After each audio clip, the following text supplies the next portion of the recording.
राम राम भाइयों। आज की हमारी कहानी का शीर्षक है ढोल की पोल। एक बार एक जंगल के निकट दो राजाओं के बीच घोर युद्ध हुआ। एक जीता दूसरा हारा। सेनाएं अपने नगर को लौट गईं। बस सेना का एक ढोल पीछे रह गया। उस ढोल को बजा बजा कर सेना के साथ गए सैनिक रात को वीरता की कहानियां सुनाते थे। युद्ध के बाद एक दिन आंधी आई। आंधी की जोर में वह ढोल लुढ़कता लुढ़कता एक सूखे पेड़ के पास जाकर टिक गया। उस पेड़ की सूखी टहनियाँ ढोल के इस तरह से सट गईं कि तेज हवा चलते ही ढोल पर टकरा जाती थी और ढमाढम की गुंजायमान आवाज़ होती। एक सियार उस क्षेत्र में घूमता था। उसने ढोल की आवाज़ सुनी। वह बड़ा भयभीत हुआ। ऐसी अजीब आवाज़ बोलते पहले उसने किसी जानवर को नहीं सुना। वह सोचने लगा कि यह कैसा जानवर है जो ऐसी जोरदार बोली बोलता है। ढमाढम सियार छिपकर ढोल को देखता रहता, यह जानने के लिए कि यह जीव उड़ने वाला है या चार टांगों पर दौड़ने वाला। एक दिन सियार झाड़ी के पीछे छुपकर ढोल पर नज़र रखे था। तभी पेड़ से नीचे उतरती हुई एक गिलहरी कूदकर ढोल पर उतरी। हल्की सी ढम की आवाज़ भी हुई। गिलहरी ढोल पर बैठी दाना कुतरती रही। सियार बड़बड़ाया, ओह, तो यह कोई हिंसक जीव नहीं है, मुझे भी डरना नहीं चाहिए।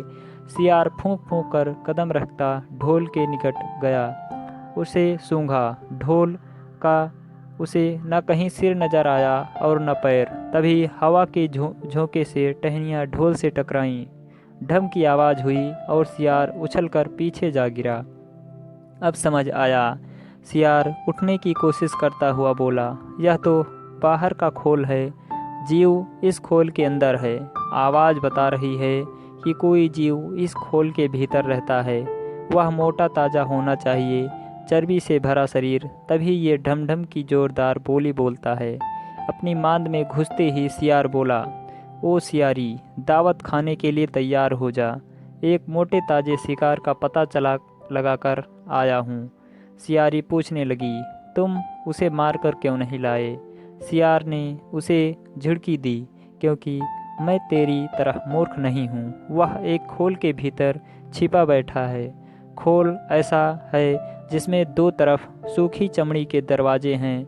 मैं एक तरफ से हाथ डाल उसे पकड़ने की कोशिश करता तो वह दूसरे दरवाजे से भाग जाता। चाँद निकलने पर दोनों ढोल की ओर गए।